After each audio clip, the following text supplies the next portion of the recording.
Let's talk about energy. But first, I'd like to set the stage. Texas and California produce more renewable energy than all other states, but they also lead the nation in power outage. The grid's increasingly challenged by intermittent weather-driven energy sources, such as wind and solar, and states relying more heavily on these have been more prone to outages. Outages have surged 93% over the last 5 years, as states have added 60% more wind and solar energy because of states' renewable portfolio mandates and the Biden administration's energy transition policies. There were only two states with a reduction in outages during the last 5 years were Tennessee and Utah, both of whom are supplied with large amounts of dispatchable electricity generating capacity, such as fossil fuels and fission energy, also known as nuclear energy. As government policies push for solar and wind power and more electrification, the challenges to the grid and its reliability become more evident. The IEA, International Energy Agency, has increased its forecast for world oil demand this year for the fourth time since November, and that's still predicting a lower demand than the Energy Information Administration and OPEC. The new prediction of 1.3 million barrels per day of additional demand, while short of last year's 2.3 million barrels per day increase, would still mean the world is consuming more fossil fuels than ever before, consistent with historical trends. China is the driver of demand. It's passed the United States in refining capacity and is the world's largest consumer of energy and its largest emitter of carbon dioxide. IEA sees oil supply tightening and inventories falling, which will result in higher prices. They expect gasoline prices will average about $3.50 a gallon in 2024.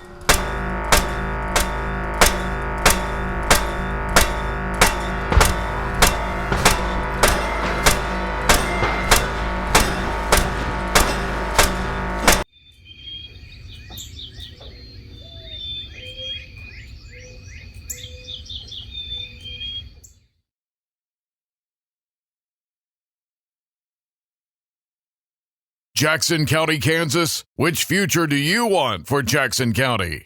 A grass prairie or a glass prairie? If you do not want this glass catastrophe, call the county commissioners at 785-364-2826 or email commissioners at jacoks.com. That's 785-364-2826 or email commissioners at jacoks.com. Across the U.S., batteries and green energies like wind and solar combine to create problems. There's a solar center that covers 2,000 acres in Arizona. It has 857,000 solar panels and more than 2,000 cubes that look like large shipping containers but contain battery modules. Here's an example. Those are battery modules there, I believe. And this is either a battery fire or an inverter fire. I believe it's a battery fire because there was a fire with a Tesla battery farm. When a thermal runaway event happens, you can expect a very strong fire. More than 150 people from fire rescue and fire authority responded, and they expected it to burn through the night for 8 to 24 hours. In fact, they said if we try and cool them down, it just prolongs the process, which is true of lithium battery fires. The bigger issue is toxic fumes emanating from the burning batteries. The authorities issued a toxic air quality warning due to the fire. This is a photo of the fire in Jackson County. I believe it was sometime in early March. This is a shot directly across the street from where I live. It's very, very beautiful, and one of the things my late wife and I love about the place. We could sit on the front porch and look across the prairie. This is what it would look like covered with solar panels. I don't think anybody would really like to look at that, let alone a prospective buyer. Now, there's a report from the IER that wind turbines and solar panels are aging prematurely.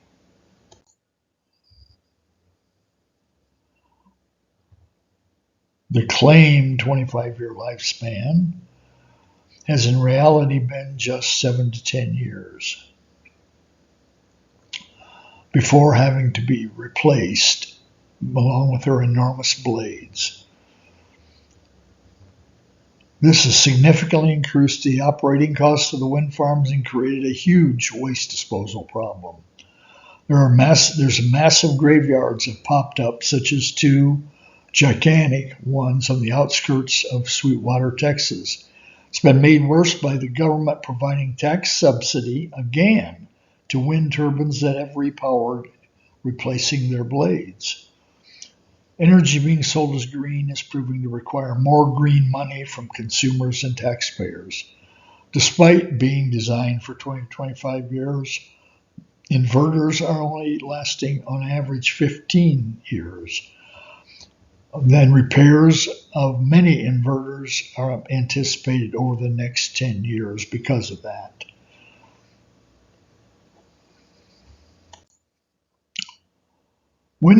Solar panels, similar to wind turbine blades, disposal thereof may be removed and replaced during the inverter upgrades would cause a major waste issue problem. So solar panel waste is going to join wind turbine waste and wind blade waste. So besides that, solar panels are degrading at faster rates due to increasing temperature and humidity. Large-scale commercial solar modules are designed for a typical lifespan of 20 to 25 years. They naturally degrade or lose their efficiency over time, but that is being increased by temperature increases, precisely the resource that's supposed to create the electricity via the solar cells. Silicon modules degrade due to stress from the environment. Wind, we have that. Rain, we have that. Snow, we have that. Sun, we have that. And humidity. Voltage changes and mechanical stresses also cause the modules to degrade. Solar panels are supposed to last 20 to 25 years. Industry's finding that not to be the case due to the inverter failures that occur about 15 years and to weather. Power output from solar panels drops as solar panels degrade over time. This will pile up in waste disposal sites, as retired wind turbines are doing, faster than expected, as there are few recycling centers available. Politicians, regulators, and the industry have not dealt with solar waste disposal problem that will begin to loom in the near future. There's an estimate of 2.5 billion solar panels worldwide.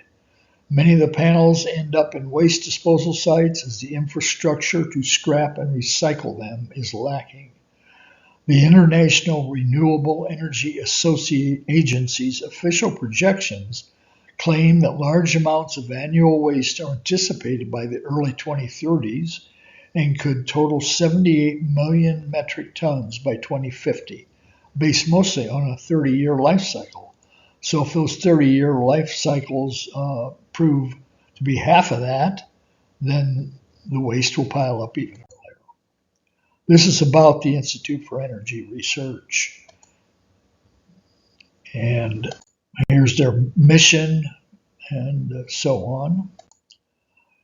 Now this is from Photovoltaic Magazine, to which I describe. It's the leading global solar and storage media platform with regional insights. So this is a solar energy industry magazine. New survey shows massive increase in solar module microcracks. 83% of the sites tested had line cracks, 78% had soldering problems, and 76% had complex cracks. This involved 148 sites in 16 countries. The microcracks are emerging as an increasing recurring issue, according to the Clean Energy Associates. There's an exponential growth of microcracks in the first half of last year, with line and complex cracks growing even faster at 47% compared to a year earlier. And there are various high rates of problems with these solar modules. Oh, hail. We're absolutely destroyed by last week's hail. We're following that for you as our Gulf Coast Weather Authority. And now residents are concerned about possible chemical contamination. Fox 26's Randy Wallace is joining us now live with more. Anthony, there are several solar farms here in that Needville area spanning more than 10,000 acres. Some are up and running while others are under construction. Now, some residents were concerned before the solar panels even went up. It was a hailstorm like we've never seen before. The 4,000-acre solar farm around Nick Kaminsky's Needville area home took a beating. What did you think when you first saw this? I was shocked. You were worried about the environmental impact of this before it was ever here. That is correct. I was worried about it. Nick showed us emails he sent before the solar farms were built. He asked Fort Bend County Commissioners, the Fort Bend Economic Development Council, and the owner of Fighting Jay's solar farm for the environmental impact study. We asked for the same studies and we were treated the same way. We got nothing out of them. My concern is with the hail damage that came through and busted these panels up, we now have some highly toxic chemicals that could be potentially leaking into our water tables. There's numerous makeup in the chemicals on this thing, and the majority of them are cancer causing. We asked to talk to someone with Fighting Jay's solar farm. We haven't heard back yet. In a way, this is kind of your worst nightmare come true. It is. I have a family. I have 2 children and a wife. My neighbors have kids, and a lot of other residents in the area who are on well water are concerned that the chemicals are now leaking into our water table. So we've got livestock that have to drink it, and we have to bathe, drink, all that good stuff. So it's a big concern. Now, residents in the area are having the water wells tested. The Fort Bend County hazmat team also collected samples. Of course, those test results are pending. Reporting live from Needville, Randy Wallace, Fox. Thank goodness we don't have hail here, nor do we have wildfires or tornadoes. We should expect green energy developers and supporters, including public officials, to deny or downplay the problems and gaslight us. That's all for now. Thank you.